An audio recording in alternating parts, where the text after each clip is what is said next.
श्री राम जय जय राम, श्री राम जय जय राम, श्री राम जय राम। बोलिए साहब रामचंद्र महाराज की जय। आज एक ऐसा एपिसोड बनाने के लिए मेरे मन में भावना श्रद्धांजलि के रूप में वो प्रस्तुत हुई कि जिनको इससे पहले मैंने बहुत से जो हम तमाम सारे नेता अभिनेता इस धरती पर आए और उन्होंने बड़ा अच्छा काम किया और वो यहाँ से सलाह के लिए हम लोगों को छोड़ के चले गए। उनमें से एक व्यक्ति ऐसा भी था जो बहुत संघर्षपूर्ण जीवन जिया, जीने के बाद उन्होंने एक अपना स्थान बनाया और हास्य किंग के रूप में, हास्य कॉमेडी के किंग कहलाए, ऐसा पूरे अखबारों में और सर्कल चैनल में देखने सुनने को मिला। वो श्रीमान आप जानते होंगे, बहुत सुप्रसिद्ध नाम है पूरे विश्व में। उन्होंने अपनी एक धाक जमाई जो जिन्हें हम लोग राजू श्रीवास्तव के नाम से जानते हैं। यद्यपि उनका नाम सत्य प्रकाश श्रीवास्तव था। वो 6 भाई और एक बहन के बीच में चौथे नंबर पर थे। कानपुर मूल निवासी, उन्नाव के कानपुर में निवास करते थे। उनकी ननिहाल प्रयागराज में थी और कुल मिलाकर के आपके वहीं कानपुर के ही निवास हुआ और यहाँ लखनऊ में उनकी ससुराल थी। मैं बिल्कुल नहीं इनको व्यक्तिगत रूप से जानता हूँ, लेकिन एक ऐसा अवसर प्राप्त हुआ मुझे जीवन में कि मैं आज से 12 साल पहले यहाँ पर एक कार्यक्रम हुआ था रिवर बैंक कॉलोनी के पास लखनऊ में, जो शहीद स्मारक है उसके पास एक गांधी भवन है, उसके ऑडिटोरियम में एक कार्यक्रम हो रहा था। उसमें तमाम सारे जो चित्रगुप्त संस्था के सदस्य हैं वो लोग पधारे थे। उनके आगमन, उनके निमंत्रण पर वो सज्जन आए थे। बहुत भीड़ थी, बहुत अगाध भीड़ थी कहना चाहिए। उसके अंदर घुस पाना भी तिल भर जगह मिलना मुश्किल था, लेकिन हम पत्रकार के हैसियत से उसके अंदर प्रवेश कर गए और हम बैठ गए, जाकर देखा। थोड़ी देर तक वो वहाँ पर रहे, ज़्यादा देर टिके भी नहीं। कुछ इधर उधर की सुनाई हवा में बिल्कुल जैसे कि कोई हाँ हास्य व्यंग की चीज़ें सुनाया। उसके बाद जाने लगे तो मैंने उनको बहुत करीब से देखा। एक बहुत ही सर्वसाधारण और हंसने वाला, हर समय मुस्कुराहट वाला चेहरा दिखाई पड़ा और बाद में फिर वो धीरे से जिस सिक्योरिटी के साथ आए थे उसी के साथ चले गए। बात तो यहीं पर नहीं समाप्त हो जाती है। हमें उनका जो हमने देखा है टीवी में, उसको देखते हुए, जो पढ़ा है उसको देखते हुए मुझे यही कहना पड़ता है कि वास्तव में उस व्यक्ति विशेष में, वैसे तो उनकी शिक्षा केवल इंटर तक थी। इसके बाद फिर वो इसमें बॉम्बे आए, वहाँ पर अपना भाग्य आजमाने के लिए पहुँचे। वहाँ पर उन्होंने बहुत संघर्ष किया। बताते हैं टेम्पो भी चलाया, किसी ऑर्केस्ट्रा कंपनी में बैठ करके वो क्या नाम उनका, शंभू कोई पार्टी थी, उनके साथ रहे और उनके साथ पीछे बैठकर मजीरा बजाते थे। और पहला कार्यक्रम उन्होंने लखनऊ दूरदर्शन में दिया था। यहाँ के जितने भी तमाम सारे जो राजनीतिक नेता हैं और केंद्र के जो राजनेता हैं, उनमें से बहुत सारे राजनेताओं ने, जो मंत्री हैं, उन लोगों ने इनके निधन पर अपनी अपनी संवेदनाएं व्यक्त की, सोची श्रद्धांजलि दिया। और ऐसा कहा जाता है 58 साल की उम्र में वो उनका कुछ हार्ट ब्लॉकेज हो गया था और पेपर में तो दिया है कि 100% ब्लॉकेज हो गया था।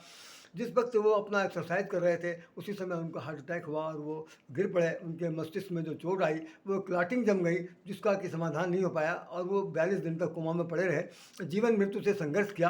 अंततः कल की सूचना के अनुसार वो अब हमारे इस बीच से दुनिया से चले गए। ये एक छोटी सी घटना है, लेकिन मैं इतना जरूर बताना चाहता हूँ कि उस व्यक्ति ने संसार में रह करके बहुत हंसाया, इतना हंसाया। और बहुत बड़ी बात तो ये बताना चाहता हूँ कि जो मैंने उनके कई एपिसोड देखता था जब बैठ करके, तो ऐसा लगता था कि जैसे वो आदमी कोई हंसी का खजाना लिए आया हुआ, कोई अलग से कोई नमूना ही है जो अपने आप में अद्वितीय ही छाप छोड़ सकता है। तो वो कोई ऐसा क्षेत्र नहीं हो, चाहे राजनीति का क्षेत्र हो, चाहे धर्म का क्षेत्र हो, चाहे सन्यासियों के उनकी दगाबाजी का क्षेत्र हो, चाहे किसी नेता अभिनेता का क्षेत्र हो, चाहे किसी सरकारी महकमे में जो कार्रवाई उसका क्षेत्र हो, जो डांस करने वालियाँ हैं उनका क्षेत्र हो, या यूँ कह लीजिए कि भाई कोई ऐसा महकमा ही नहीं होता, शादी विवाह का क्षेत्र हो जहाँ कहीं बारात रात जा रही हो वहाँ पर हो, ढोल ढप्पा बजाने वालों की बात हो, और कुछ नहीं तो किसी तरह की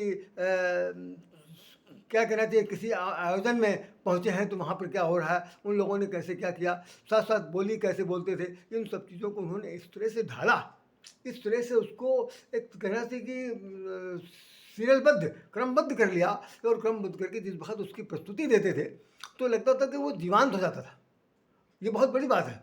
यद्यपि उनका जो नाम रोशन हुआ तो बताते हैं कि ये हमारे महानायक और बिग बी, जिन्हें अमिताभ बच्चन के नाम से जानते हैं, उनकी वो आवाज़ और उनका एक्शन वो ख़ास तौर से निकालते थे। उसी की थ्रू ही उनका ये कॉमेडियन में प्रवेश हुआ, ग्रेट लाफ्टर वाले मंच पर भी गए, वहाँ पर वो दूसरे स्थान पर रहे। शेखर सुमन ने उनकी बड़ी तारीफ़ की और रवि किशन साहब ने बहुत तारीफ़ किया, मनोज तिवारी ने बहुत तारीफ़ की। मतलब कुल मिलाकर के इन सब लोगों को बड़ा आघात पहुंचा कि ऐसा व्यक्ति विशेष बहुत कम समय में ही इस दुनिया से अलविदा हो गया, लेकिन हम लोगों के बीच में एक अपनी अमिट छाप छोड़ गए जो उसे हमेशा याद रखना पड़ेगा।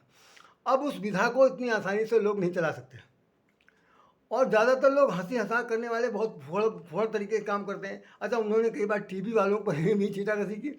टीवी वालों ने जो जिस वक्त दिखाते थे तो वो उनकी बात को भी वो बड़ा कैप्चर करके सुनाते समझाते थे। तो मेरा मतलब सिर्फ यही है कि उन्होंने बहुत कुछ संघर्ष किया और अपना ऐसा ये बताते हैं कि उन्होंने अपने उनके जो गुरु थे वो उनके पिताश्री स्वयं थे।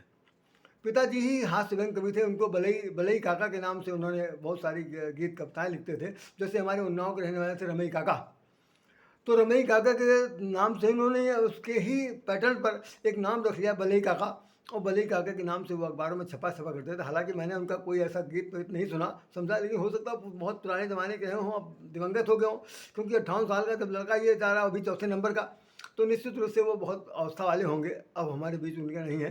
तो इन्होंने एक बहुत बड़ा काम किया था कि जिस वक्त पिताजी बड़ी गरीबी में थे, जिस पुश्तैनी मकान रहते थे उसको उन्होंने 1-2 लाख में बेच दिया था। इन्होंने संकल्प किया कि नहीं, हम पिताजी का ये पुश्तैनी मकान वापस करेंगे। फिर उन्होंने अकथ परिश्रम करके टीवी के द्वारा, सीरियल के द्वारा, अपने कार्यक्रम के द्वारा जो पैसा कमाया, तो 25 लाख का, वही जो 2 लाख में बेचा गया मकान था, 25 लाख में खरीद करके अपने पिताजी को फिर सौंप दिया। एक बहुत बड़ी बात है, ये एक बहुत बड़ी बात है। इसे कहना नहीं चाहिए कि एक बच्चा, एक बेटा अपने बाप के की भावनाओं को कितनी इज्जत दे सकता है, कितनी उनकी स्वाभिमान को, मान को जीवित रख सकता है, ये बहुत बड़ी बात है। तो राजू श्रीवास्तव, जिन्हें सत्य प्रकाश श्रीवास्तव के नाम से जाना जाता है लिखित में, और वह है उनकी पत्नी का नाम शिखा श्रीवास्तव था। 2 बेटे हैं, एक बेटा बेटी।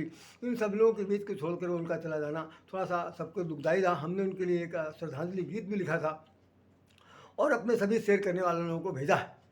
तो मैं यही अपनी बात को बताने से पहले मैं यही कह दूं कि उन्होंने कोई ऐसा क्षेत्र नहीं रखा जिस क्षेत्र में उन्होंने उनकी पैठ न रही हो। जिससे बातचीत की उसी की हंसी उड़ाई।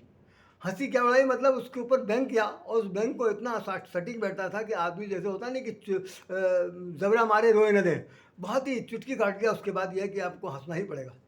अब हंसने के लिए जो है उनकी एक स्लोगन है, जिसे मैं बता दूं इस एपिसोड ख़त्म करने से पहले।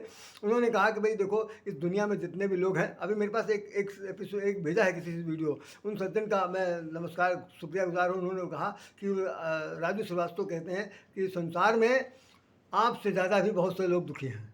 आप अपने आप को दुखी अगर मानेंगे तो आप सबसे ज़्यादा निराशावादी हैं, इससे दूर हटिए। और हमारा तो सबसे बड़ा स्लोगन, ये मैं उनके शब्द में बोल रहा हूँ, मेरा तो ये सबसे बड़ा स्लोगन है। राजू श्रीवास्तव जी कहते हैं कि जिसके जिसके जीवन में है मस्ती, समझ लो उसकी ही है हस्ती। जिसके जीवन में है मस्ती, समझ लो वही है, उसी की है हस्ती, नहीं तो जिंदा है वो ज़बरदस्ती।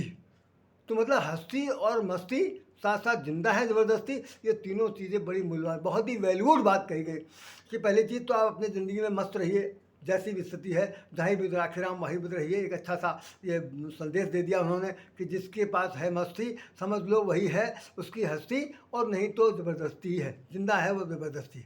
तो ज़बरदस्ती जिंदा नहीं रहना है। राजू श्रीवास्तव के साथ हम लोग शेयर करते हुए उन्हीं की तरह हम भी लोग हंसें और हास्य व्यंग को जीवन में, व्यंग को ना ले लेकिन हास्य को इस प्रकार ले कि हमेशा प्रफुल्लित रहें, क्योंकि हंसना भी बहुत ज़रूरी है, हंसना भी एक क्रिया है। और जो लोग इसको मानते हैं उनके लिए बहुत बड़ी बात है। मैं अपनी तरफ से सच्ची श्रद्धांजलि देता हूँ और ये कहता हूँ कि भाई उनका ये जीवन, जो जहाँ पर आप कहीं गए हैं, उन्हें चिर शांति मिले और दोबारा इस जीवन मृत्यु के चक्कर से सदा के लिए मुक्त हो जाए, मेरी ईश्वर से ही प्रार्थना रहेगी। यही मेरा कथन है। मैं इस पर एक गीत की सिर्फ 2 लाइन से सुना देना चाहता हूँ जो मैंने इस पर लिखा है, इनके लिए लिखा था। जो लिखा था वो सुनिए, नहीं तो एपिसोड ख़त्म हो जाएगा। चले गए तुम छोड़ के जग को, चले गए तुम छोड़ के जग को, पर भूलेगा नहीं कोई भी जग में। चले गए तुम छोड़ के जग को, पर भूलेगा नहीं कोई भी जग में। हास्य व्यंग के कलाकार तुम, हास्य व्यंग के कलाकार तुम सा कोई नहीं राजू जग में। हास्य व्यंग के कलाकार तुम सा कोई नहीं है राजू। और इसमें सबसे बड़ी बात हमने लिख दिया कि सबकी चाल ढाल बोली बोली बोली बोले, सबकी चाल ढाल में बोली बोले, जीना जीता जीत लिया सबका दिल जग में। जीत लिया सबका दिल जग में, सबकी चाल ढाल बोली में बोले, जीत लिया सबका दिल जग में। विश्वास नहीं पर सच है राधे, विश्वास नहीं पर सच है राधे, चिर शांत मिले तुमको इस जग में। तो तुमको उस जग में, इन्हीं शब्दों के साथ मैं अपनी बात कहीं भी विराम देता हूँ। मैं चाहता हूँ कि आप लोग भी अगर ऐसे कलाकार हमारे बीच में आते हैं, और कभी कभी आते हैं, कलाकार तो तमाम बैठे हुए हैं, सभी कलाकार अपनी अपनी कला तो दिखाई रहे, जिनके पास जो हुनर है उसका तो पूरी तरह का, क्योंकि उनके लिए पेशा बन जाता, तो ये भी इनके लिए पैसे ही था। उस पैसे के आधार पर उन्होंने अपना एक छाप बनाई, एक अमिट छाप बनाई, और उस मंच पर एक मंची, एक आकर्षक, एक अद्भुत कहना चाहिए अस्तित्व दिखाकर वो उस धरती से चले गए। उनको आप लोगों की तरफ से, अपनी तरफ से सच्ची श्रद्धांजलि मैं देता हूँ। और मैं चाहता हूँ कि आप लोग भी कभी कभी, जब कभी इनके एपिसोड वगैरह देखिए, या इनके प्रति जो आपके मन में कोई सदा भाव हो, तो उसे निश्चित रूप से कर दीजिए, क्योंकि हमने इसलिए इस एपिसोड बनाया कि खुदा न खास्ता हम लोग भी कभी नहीं रहेंगे जीवन में, तो ये यूट्यूब पर अगर पड़ा रहेगा तो कोई भी व्यक्ति देख करके इसे अपनी इसको इसकी कहना चाहिए याद ताज़ा कर सकता है। बाकी तो इनके जो बनाए हुए एपिसोड, इनके जो व्यक्तिगत जीवन के हैं, वो तो सब लोग देखेंगे ही, लेकिन मेरी ये श्रद्धांजलि जो है इस रूप में आप सब लोगों की तरफ समर्पित है। और मैं इन शब्दों के साथ राधे श्याम राधे आप सबको नासादर नमन करता हूँ और हृदय से प्रणाम करता हूँ। जय श्री राम, जय राधे श्याम।